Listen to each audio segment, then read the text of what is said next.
Village council নির্বাচনকে সামনে রেখে শুক্রবার আদিবাসী কংগ্রেসের উদ্যোগে প্রদেশ কংগ্রেস ভবনে অনুষ্ঠিত হয় সাংগঠনিক বৈঠক। সাংগঠনিক বৈঠকে উপস্থিত ছিলেন প্রদেশ কংগ্রেস সভাপতি আশিস কুমার সাহা, আদিবাসী কংগ্রেসের চেয়ারম্যান শব্দকুমার জমাতিয়া ও দলের অন্যান্য শাখা সংগঠনের নেতাকর্মীরা। মূলত ভিলেজ কাউন্সিল নির্বাচনকে সামনে রেখে দলের সাংগঠনিক প্রস্তুতি খতিয়ে দেখার জন্য এই বৈঠক অনুষ্ঠিত হচ্ছে বলে জানান প্রদেশ কংগ্রেস সভাপতি আশিস কুমার সাহা।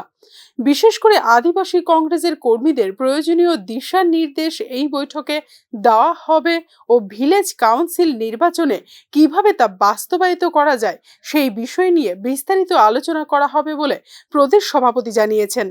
ভিলেজ কাউন্সিলের প্রস্তুতি নেওয়ার জন্য বিভিন্ন নির্দেশনা এবং তাদের মতামত এবং কিভাবে নির্বাচনে প্রতিদ্বন্দ্বিতা করার ক্ষেত্রে সমস্ত যে প্রতিকূলতা।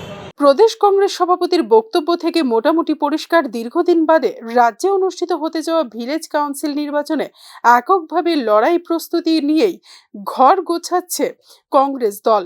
সিপিএম এর সঙ্গে সাম্প্রতিক মতবিরোধের পর ভিলেজ কাউন্সিল নির্বাচনে বাম কংগ্রেসের যৌথ জোট আরও সুদূর পরাহত বলে এদিন কার্যত ইঙ্গিত দেন প্রদেশ সভাপতি।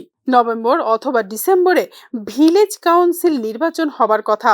নির্বাচনের আগে শাসক বিরোধী প্রস্তুতি চললেও জোটের বিষয় নিয়ে কোনো পরিষ্কার ধারণা দেয়নি মথা ও বিজেপি দল। তবে বাম কংগ্রেস জোটের সম্ভাবনা যে খুবই কম, রাজনৈতিক গতি প্রকৃতি থেকে সেই বিষয়টি উঠে আসছে বারবার।